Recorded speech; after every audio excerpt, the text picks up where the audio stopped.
34 minutos pasan de las 9 de la mañana. Continuamos, decíamos, después vamos a escuchar Farco y tenemos un programa por delante que lo vamos a comenzar de una manera muy particular, porque estamos acompañados por Cristian Castillo, referente nacional del PTS, acompañó a Miriam Bregman, bueno, obviamente en el equipo con Nicolás del Caño, a lo que fue el debate, estuvieron viajando, nos decías que incluso, primero, bienvenido a Radio Estación Sur. Hola, ¿qué tal? Buen día, un gusto muy grande poder estar acá en la radio. No, gracias por venir, acercarte a charlar un rato, nos decías que incluso tuvieron que vuelo con Milei.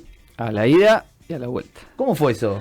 A la ida, bueno, estaba ahí, hay que admitir, hizo la cola como cualquiera a la ida y en un momento ellos empezaron a cantar cuando estábamos antes de embarcar y ahí le contestamos.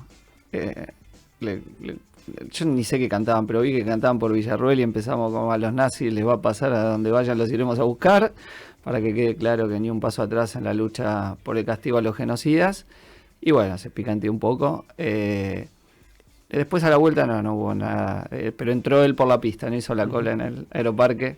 En un vuelo comercial. Sí, vuelo comercial también. A la vuelta había un avión privado que no sé de quién era, al lado del vuelo comercial, que volvimos, digamos, la campaña, todos nosotros, los de Milei, algunos de los de Bullrich, no ella, y no vi de los demás no estaban, y muchos periodistas sí que habían ido a cubrir, que volvían, era el vuelo del mediodía de Santiago del Estero de ayer.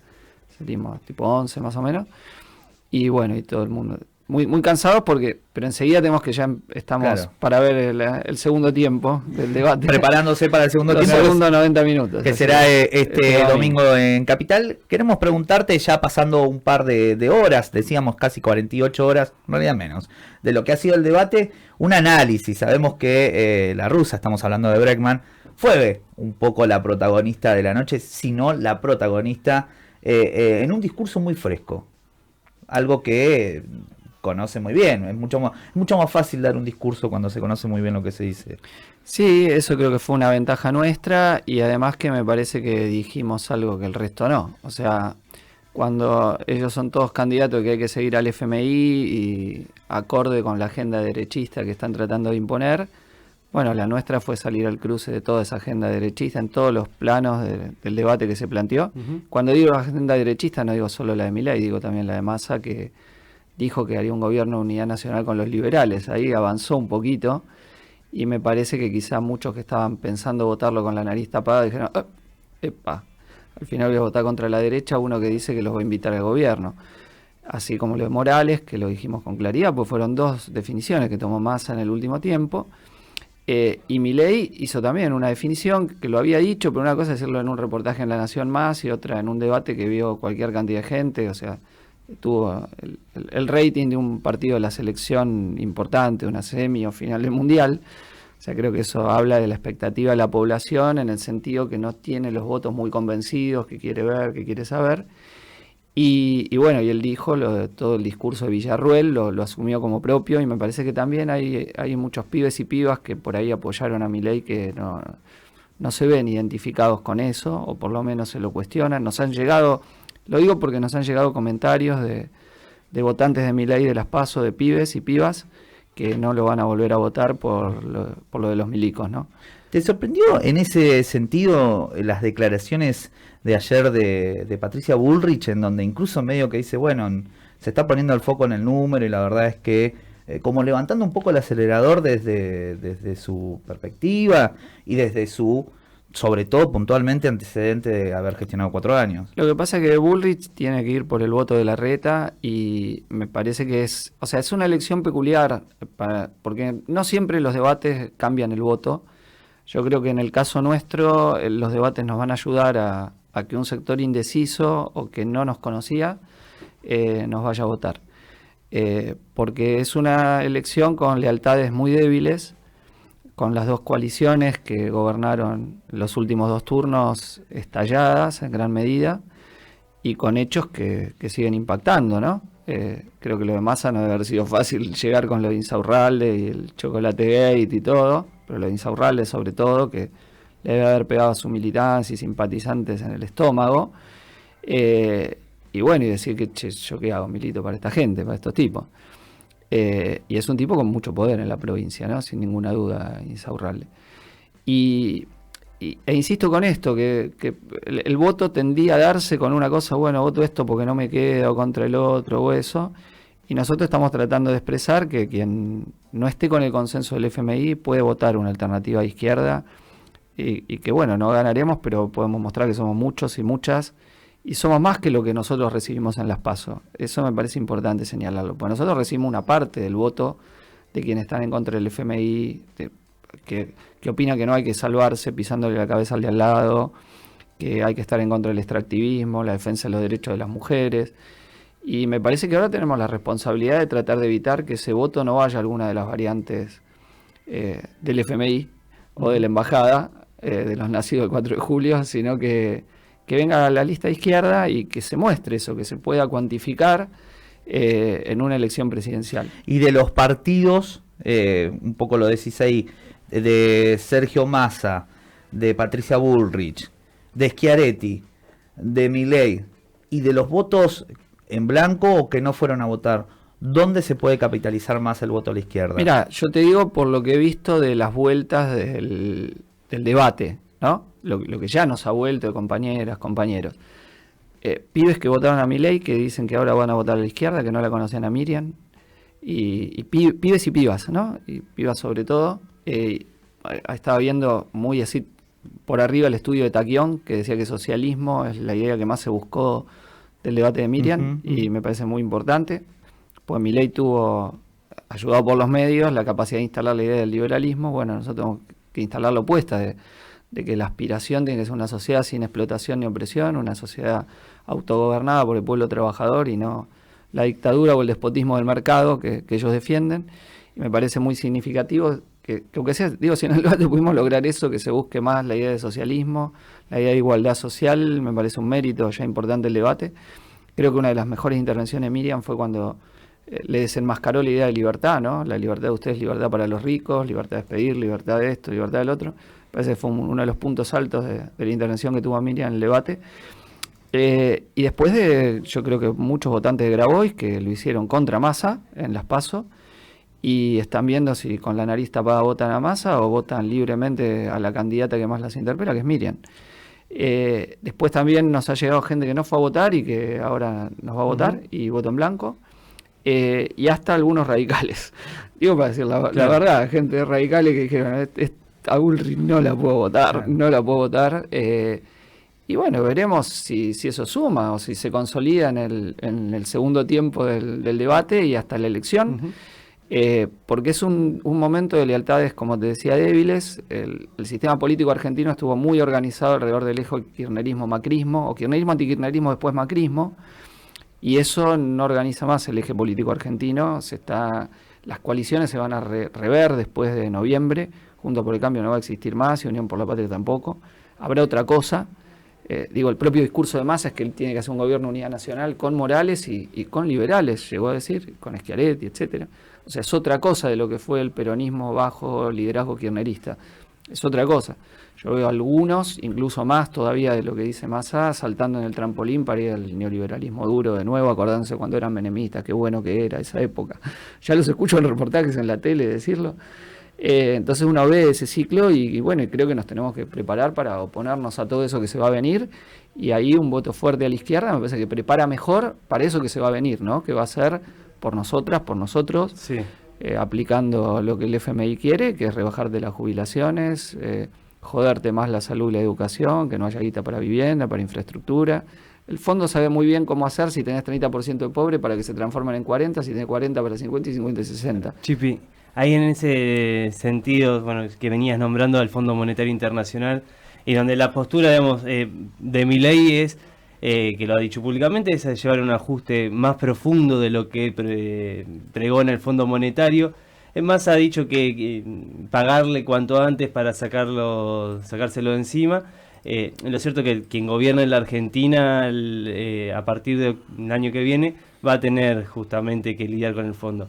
¿Qué postura tiene la izquierda en ese sentido con el Fondo Monetario Internacional? No, desconocer una deuda ilegal, ilegítima, absolutamente fraudulenta, que además nos lleva al desastre. O sea, Miriam lo explicó muy bien en su intervención en economía, tratando de dar una visión de conjunto, de no olvidar la historia, que la catástrofe en la que estamos no es por haber enfrentado al fondo. Viste, cada vez que vos decís, che, hay que resistir, hay que tener dignidad, no se puede, te dicen, no, van a venir los marcianos, no van a invadir, va a ser terrible.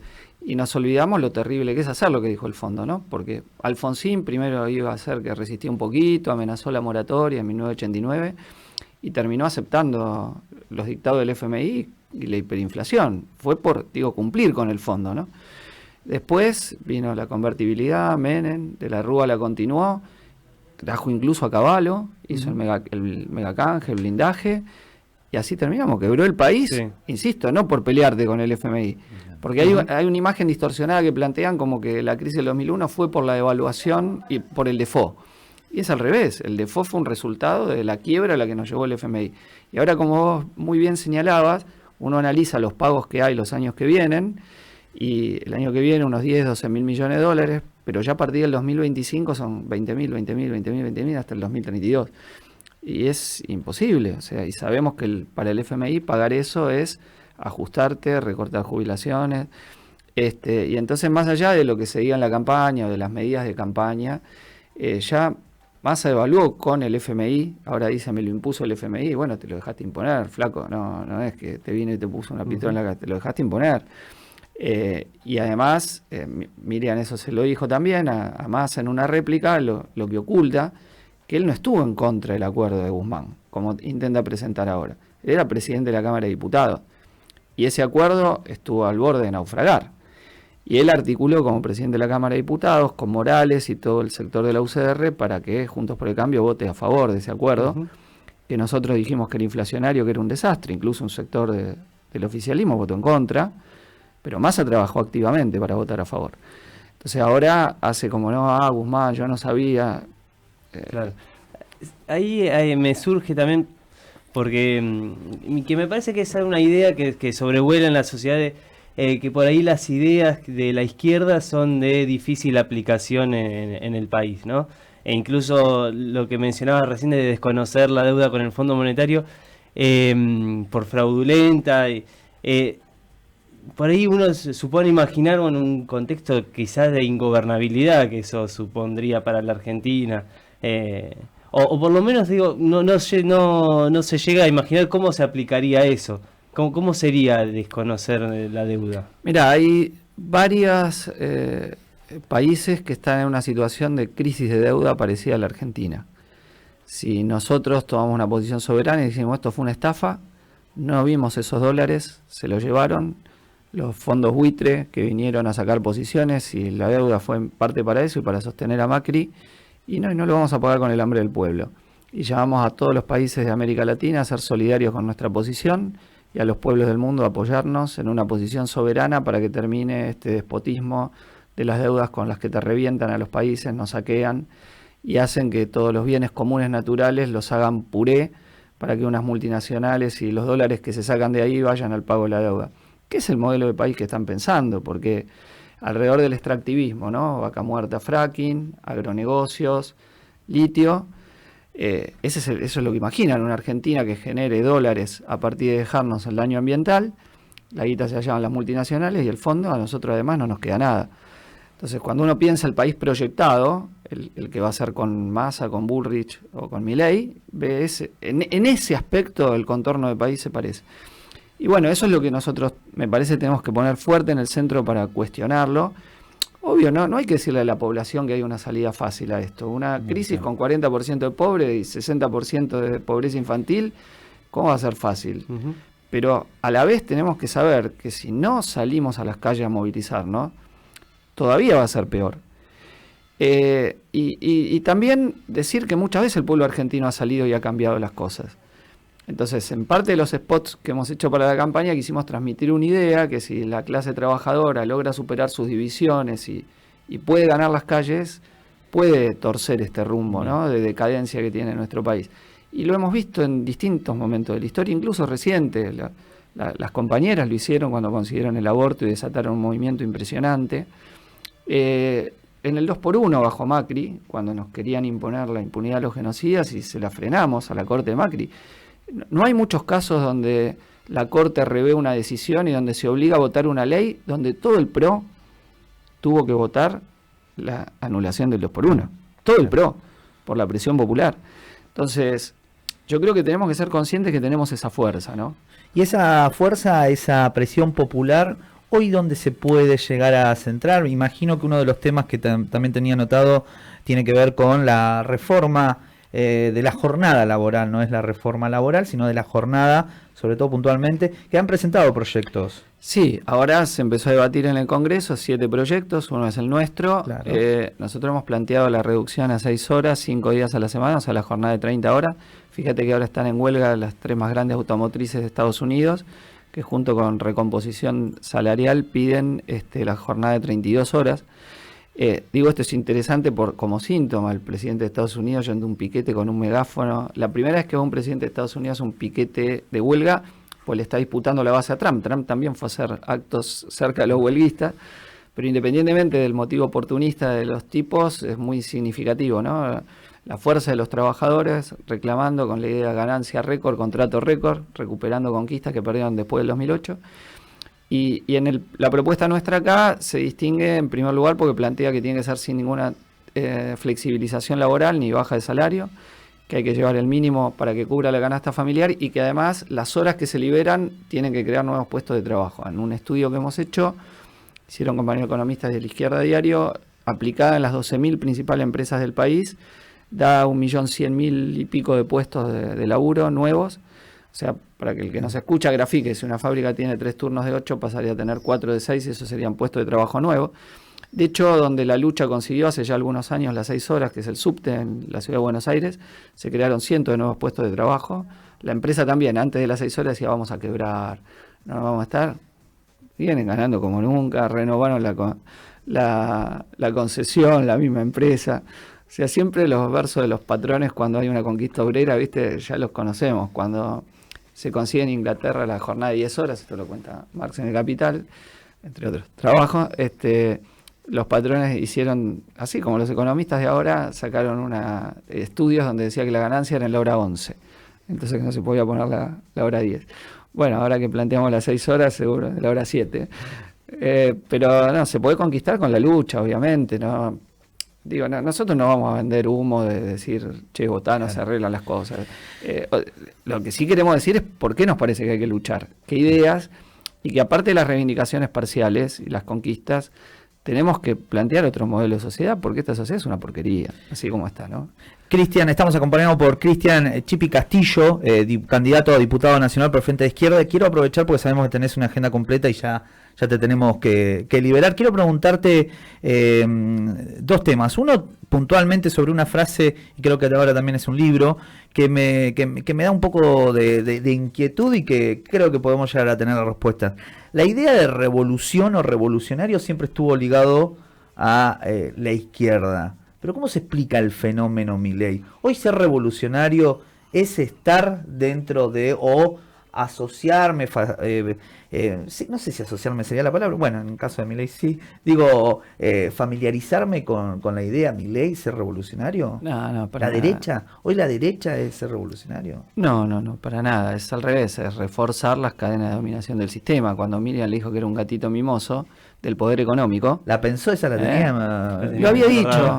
Miriam Lo había tuiteado, ¿no? Lo había tuiteado en 2022 y lo venía diciendo en un reportaje. Tenía dudas, dice, esto no lo dije ya. Y lo metió, decidió meterlo ahí. Picó. Pero fue efectivo hoy en el Fue debate. efectivo, sí. Tuvo una efectividad mayor a la que habíamos pensado que iba a tener.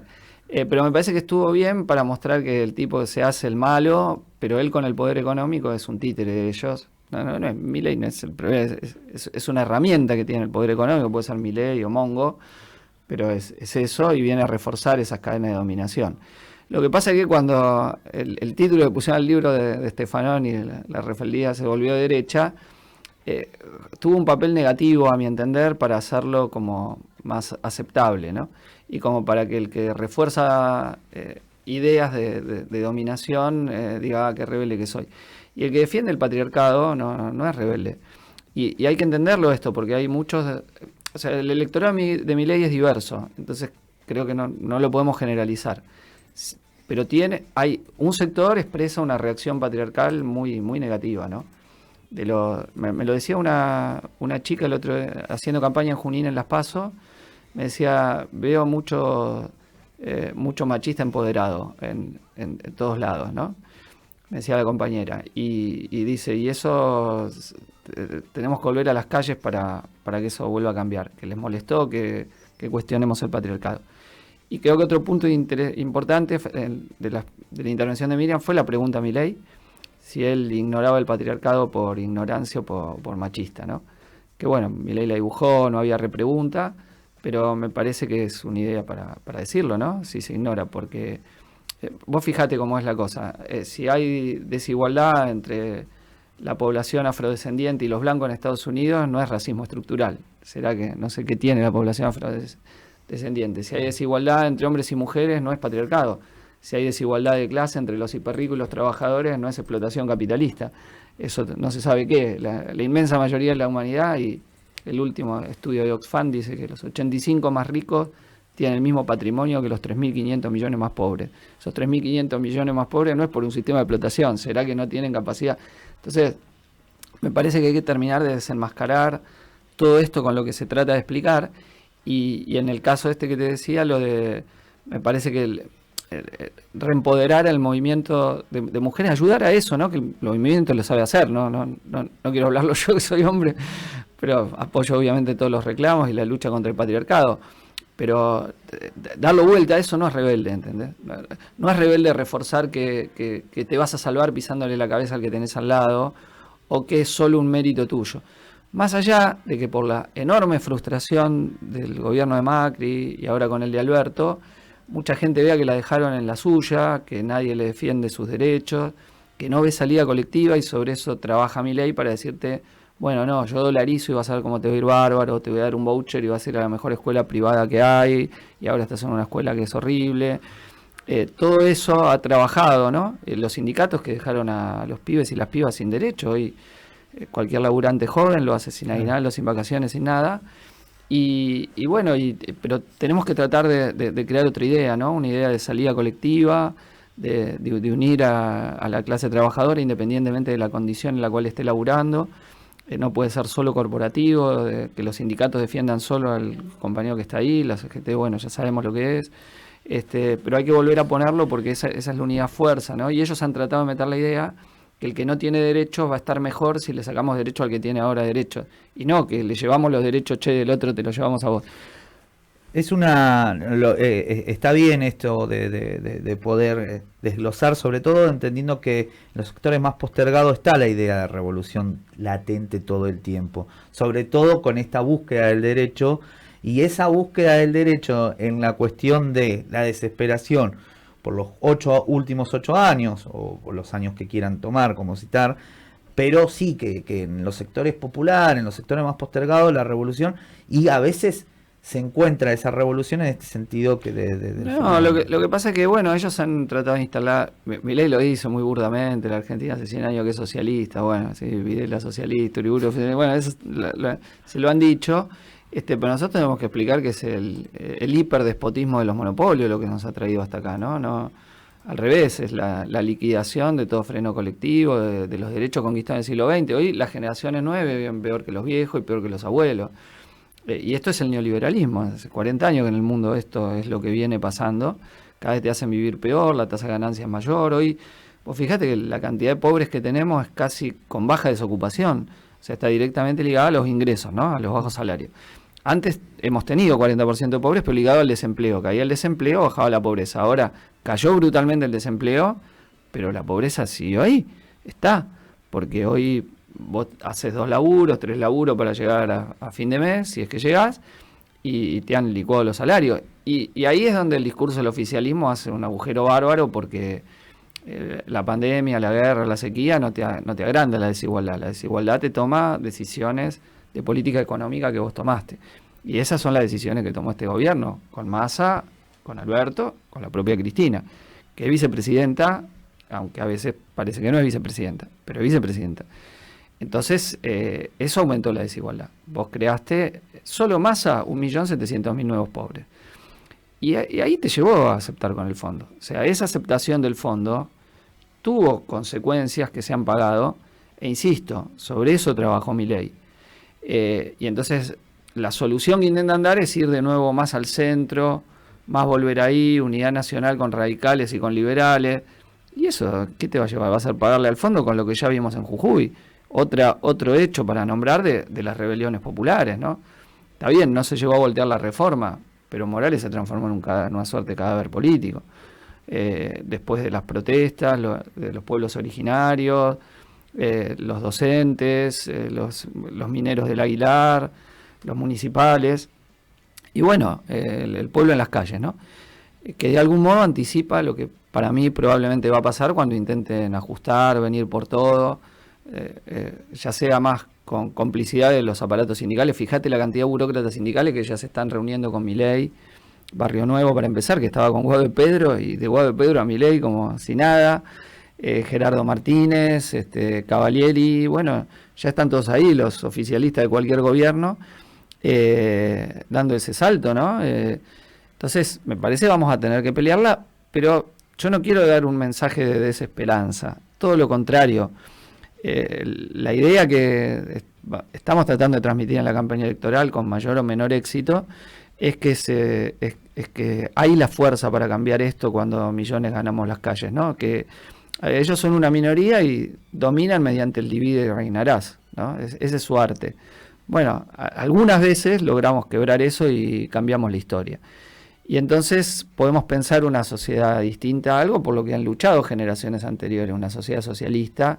Obviamente, ¿no? El monstruo de la burocracia, la dictadura totalitaria del estalinismo, sino un socialismo desde abajo, autogobernado, donde todas y todos podamos decidir qué se produce, cómo se produce, y eso también es fundamental si queremos tener planeta, porque los monopolios, digamos, aunque hablen de transición y ahora hagan capitalismo verde, ellos según sus ganancias hacen pomada todo y después le dejan las consecuencias a los que vienen. Entonces nosotros tenemos que pensar que tenemos un planeta que restaurar, no solo que cuidar, sino que restaurar, y eso lo podemos hacer discutiendo colectivamente, ¿no? Discutiendo las opciones y alternativas que tenemos con la evidencia científica, pero para eso tenemos que poder planificar los recursos económicos en forma democrática y decir, che, ahora hacemos esto no, y la población, así como se va a deliberar qué se vota, ¿no? En esta elección y hay debate, yo me imagino una sociedad socialista en donde presentemos 4, 5, 6, 10 alternativas de planes de qué hacer en un año y toda la población discute, delibera, vota y decida. ¿Se entiende? Entonces, yo creo que los propios medios técnicos que el capitalismo ha desarrollado pueden ser herramientas muy útiles para la construcción de una sociedad socialista, en el sentido que uno entiende el socialismo autogobernado y autodirigido, no que viene uno, che, te manda y te dice hace esto otro. ¿Hasta cuándo te rebajo la jornada laboral? ¿Hasta cuánto consumo? ¿Hasta cuándo no? ¿Qué medios de locomoción tenemos? ¿Cómo tratamos a la naturaleza? La diversidad cultural, de vida y todo. Una sociedad donde podamos ser libres verdaderamente. Ahora, si yo no puedo comer, no soy libre. La libertad de morirse de hambre no es libertad. Milei dijo que sí, que esa es su idea de libertad, que se puede morir de hambre. Eso es una estupidez. Para tener libertad tenés que tener tus necesidades satisfechas y ahí vas a poder desarrollar tu libre individualidad. El objetivo del socialismo es que la libre individualidad de cada una y cada uno sea una realidad, no solo una palabra, no solo algo que pueda hacer el 1% y el 8-10% que está abajo de eso y el resto chau. Y el resto tiene que morirse 10-12 horas en el laburo. Entonces, eso es lo que tenemos que tratar de instalar, que la igualdad social es el objetivo por el que tenemos que pelear. Volviendo a tu pregunta, eso es ser revolucionario, eso es cuestionar al poder económico, al menos del 1% que son los ultra ricos que se quedan con todo y que fugan capital. Milei está traficando esa idea de libertad como que es darle más libertad a ellos y entonces vos vas a hacer. Bueno, eso no es así y creo que es lo único democrático que tiene el debate en el proceso electoral, porque la desigualdad de poder decir esto que yo estoy hablando con ustedes, ¿no? Que lo estamos charlando, razonando, reflexionando, no es algo que se pueda hacer en el mass media habitualmente o que quieren que hagamos, porque entre otras cosas son empresas periodísticas. Lo sabemos. Que ni bien lo decís, te empiezan a bombardear y a denigrar y a tratar de estigmatizar o a demonizar, sí, ¿no? También es show. también es show, pero vos fíjate el tratamiento diferencial cuando vos decís cualquier cosa de izquierda, enseguida no se puede... Bueno, yo lo vivo en los reportajes y lo charlamos entre nosotros, ¿no? Porque tenés esa exposición menor que es la que tienen ellos, y va Milei y dijo cualquier cosa años y bla, bla, bla, y fogoneado. Yo lo entiendo, es lógico, son las reglas del juego, ellos son parte del poder económico que tenemos que transformar, ¿no?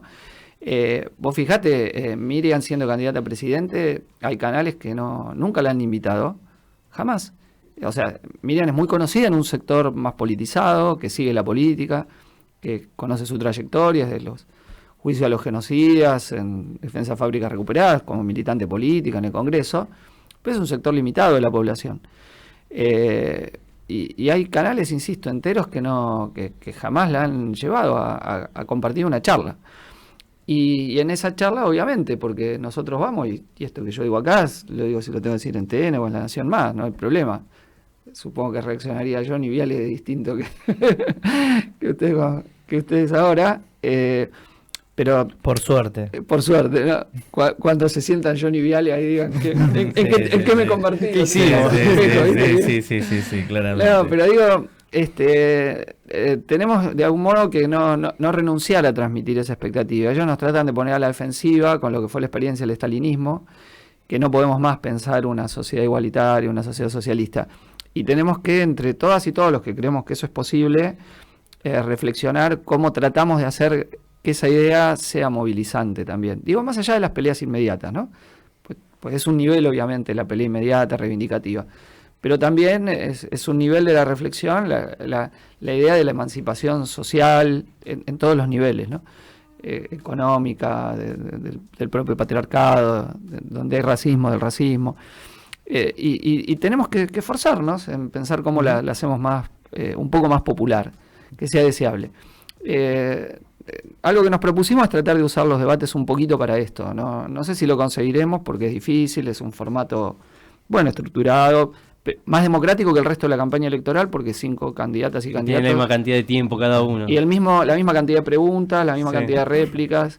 Después te podés desempeñar mejor o peor. Nosotros tenemos la suerte... No la suerte, contamos con una compañera que tiene gran capacidad como Miriam para transmitirlo, de ser referente, de concentrar en ella expectativas, y creo que lo ha hecho muy bien en la primera parte, falta la segunda.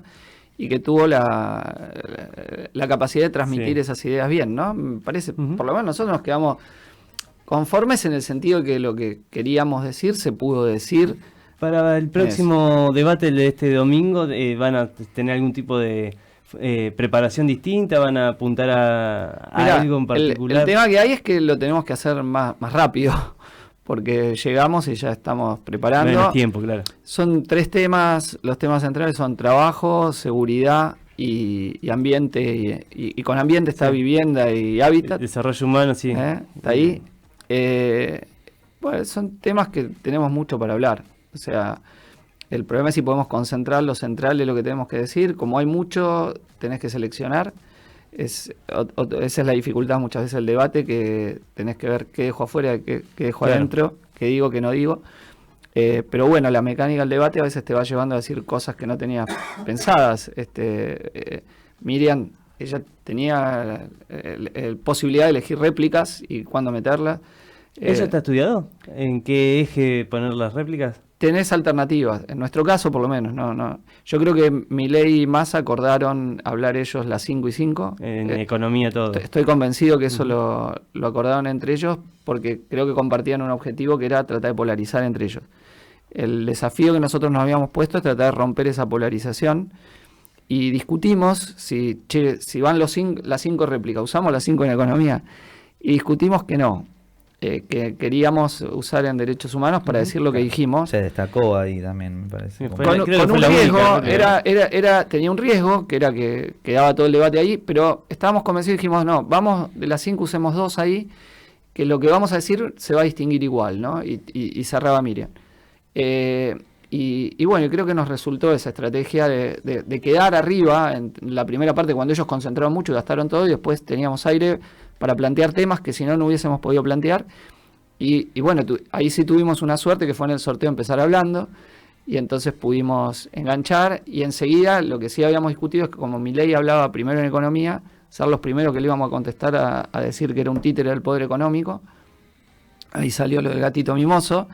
Le podríamos haberlo dicho lo mismo sin el gatito mimoso, y pegó, digamos. Eso sí lo habíamos discutido. Le contestamos enseguida a Milei, lo salimos a cruzar, ni bien habla a este tipo, a mostrarle que es una chantada lo que dice la casta, que él está... Lo que no le gustó, eso, no sé si en la televisión se vio, yo no lo vi por televisión, el debate lo estaba viendo ahí nomás, cuando le dijo lo del barrio privado, eso fue la cara que ahí le hizo zozobra cuando le dijo: vos ya te fuiste a vivir un barrio privado, como todos los políticos. Bueno, que vos la ¿no? gesticulación sí se veía porque estaba pantalla de partida. Yo no sé cómo quedó en ese momento, pero Miriam me dijo: mirá, yo lo otro que le decía que iba con Barrio Nuevo, el tipo, sí, voy con Barrio Nuevo, casta militar, bla. Pero lo del barrio privado, eso no le gustó nada. Eso lo hizo... ¿Cómo explico que vivo en un barrio privado? Yo que critico a los que viven en barrio privado. Es decir, que soy un insaurralde. Claro. Digo, y me hago tan el anticasta. Bueno, ahí eso sí habíamos discutido. Después teníamos decirle a Massa, pensamos eso de lo que ocultaba, ¿no? Que es lo que Miriam le dijo, lo que está diciendo ahora y lo que estaba. Eso sí lo habíamos pensado. Tenía un par más y Miriam opinaba que tenía que entrar, que ella había planificado.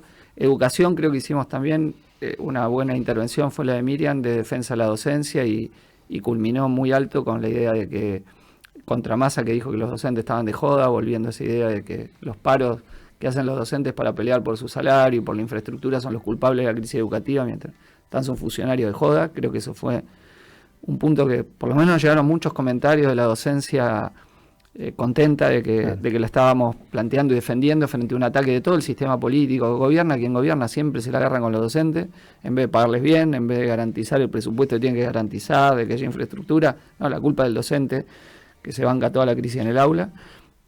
Y en la última parte queríamos, decir esto de la libertad, que Miriam quería discutirlo y lo puso en una de las réplicas a Milei. O sea, vamos a atacarle la idea de libertad que tiene. En esto vamos a hablarle a muchos pibes y pibas que por ahí los seduce la idea de libertad, vamos a decírselo. En la primera parte, atacar el negacionismo, decir que para nosotros no es solo un debate ideológico general, sino que es algo que va en el cuerpo. Miriam fue abogada en muchos de los juicios de los genocidas y sufrió la desaparición de Jorge Julio López, siendo su abogada, siendo parte de las marchas, acá en La Plata fue el epicentro en aquel 2006.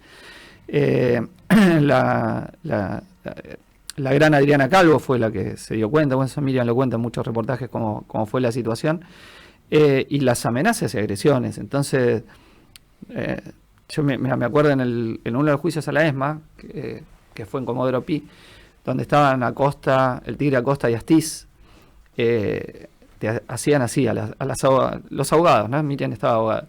Yo estaba, Comodoro Pi tiene como un vidrio y vos mirás del otro lado en la sala, poquita gente, no entra mucho. Y me acuerdo que lo vi como si fuera hoy, ¿no? Los tipos haciendo las señales. Y a Miriam iban las Villarruel de esa época, incluso a lo mejor estaba ella judía de mierda, ¿no? Eso era el principal insulto que le tiraban. Sobre todo cuando los interrogaban sobre las violaciones, ¿no?, a las detenidas desaparecidas.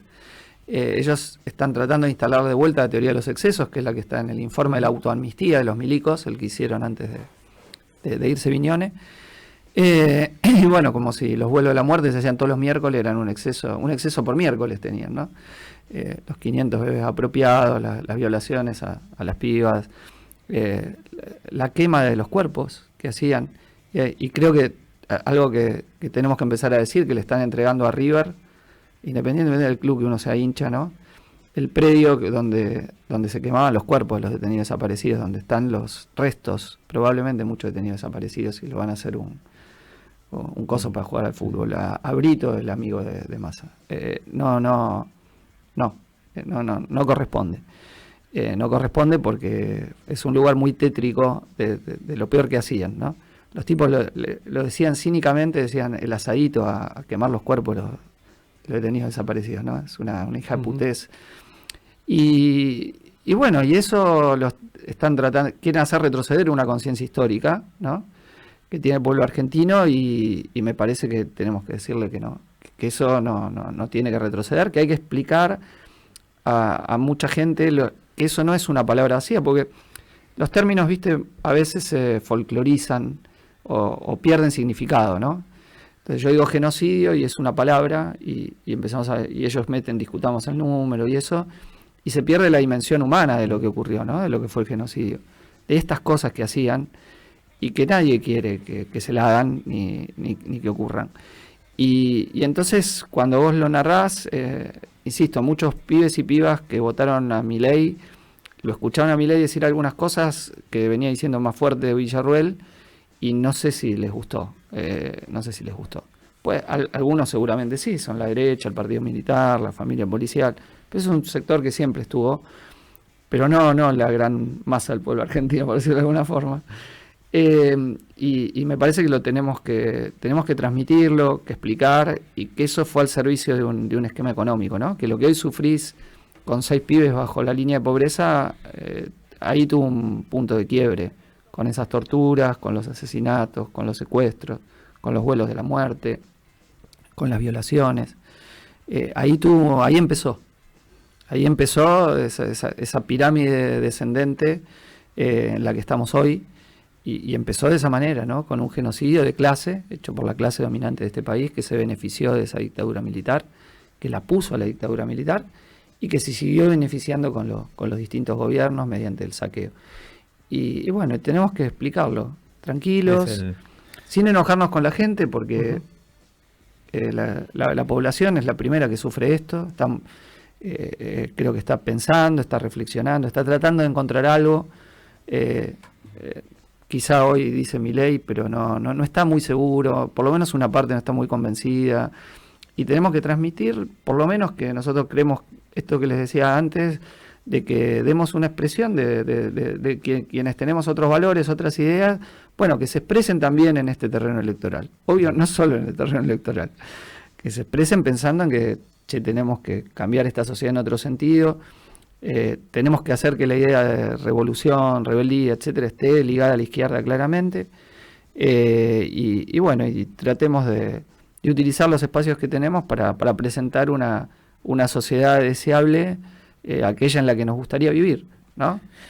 Cristian, nos hemos quedado sin tiempo, de hecho nos pasamos un ratito, pero valió la pena. Te queremos agradecer que te hayas venido al Jorge Alorza, al Centro Cultural Daniel Omar Favero, a charlar un rato, y bueno, éxitos también para lo que se viene, y sobre todo, principalmente para el domingo, ¿no? El debate. Bueno, muchas gracias, y siempre en estos programas uno hace los reportajes que más le gusta. Claro, donde se puede charlar realmente. Claro. No, podemos conversar, y yo creo que ustedes, los que nos están oyendo, quieren la misma sociedad que nosotros, ¿entendés? Y bueno, y eso es lo que uno puede entonces conversar, porque me emociono un poco por los juicios, ¿no? Porque me acordaba mira, muchos sobrevivientes, viste, murieron temprano, y yo la acompañaba a Miriam en alguno de los juicios que estaba, y trabamos relación personal con compañeros que por ahí venían de otro palo, viste, histórico, y uno se acuerda que se la jugaron en esos juicios, porque los que sobrevivieron, si no hablaban, los milicos no iban en cana, y a la vez, cada vez que hablaban, se ponían de blanco, y a Jorge Julio López se lo llevaron, y otros compañeros no se amedrentaron, ¿entendés? No es que logró Echecolás lo que quería, que era que lo hago desaparecer a López, entonces todos los demás se van a cagar y no van a venir a hablar. Los compañeros y compañeras, ¿no? Compañeras pusieron ahí y se expusieron enormemente. Lo que hicieron tiene un valor personal monumental. Y después porque ellos, habían estado desaparecidos, habían sobrevivido, y de nuevo en los juicios iban y hablaban y los identificaron una y otra vez. Entiendo, fue su compromiso de lucha, y muchos se fueron temprano, posiblemente por secuelas de esas detenciones, desapariciones, ¿no?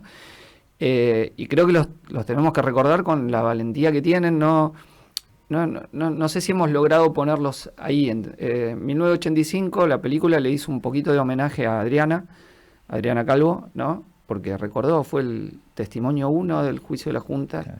Muy valiente Adriana, y Adriana después fue la que estuvo a la cabeza de la lucha por la aparición de López.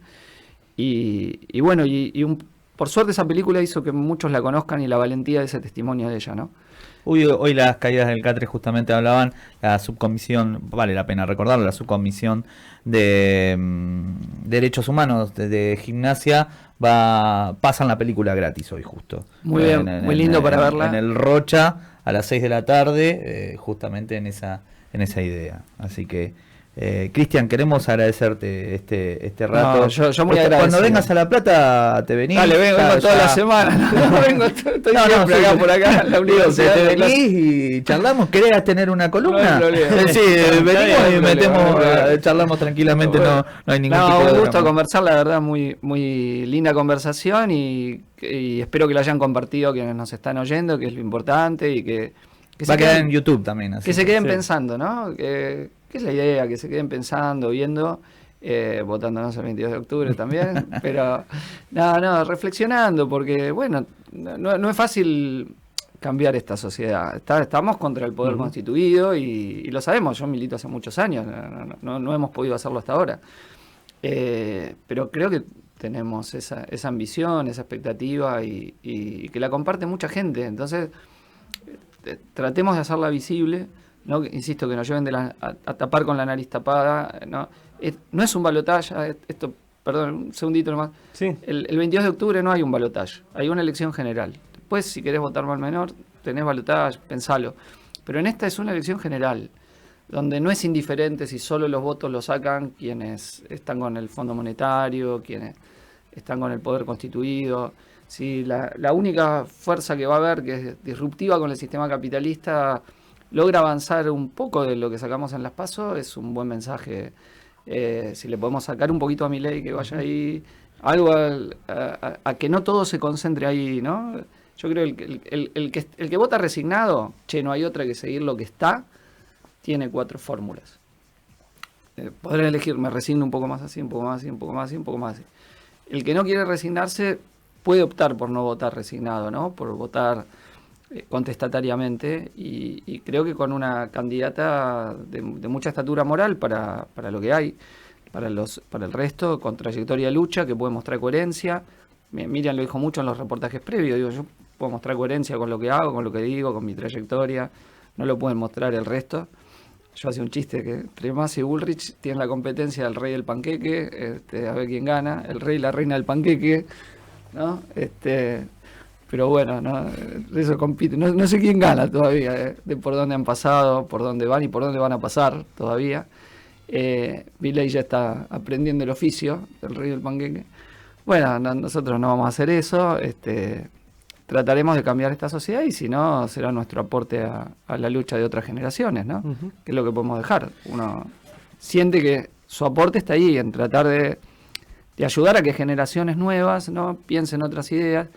Y me pareció, vuelvo con esto, me pareció interesante que lo que más googlearon fue socialismo después que habló Miriam, ¿no? Porque se ve que por lo menos en una parte generamos el interés de pensar, se puede pensar otra sociedad, ¿no? Pues habría que ver quiénes fueron los que hicieron ese googleo. Me parece que muchos, creo no equivocarme, ahí conozco de sociólogo que muchos pibes y pibas, incluso votantes de Milei que no sabían bien qué, pero que saben que esto no les gusta, pero no saben cómo salir, claro, posiblemente ven que qué otra salida tienen, ¿no? Cristian Castillo, candidato a diputado nacional por el Frente de Izquierda, dirigente nacional del PTS, sociólogo y docente universitario de la UBA y de la Universidad Nacional de La Plata. Gracias. Gracias. No, muchísimas gracias a usted. Gracias. ¿Querés auspiciar tu emprendimiento o tu marca en Estación Sur? Publicita en Estación Sur.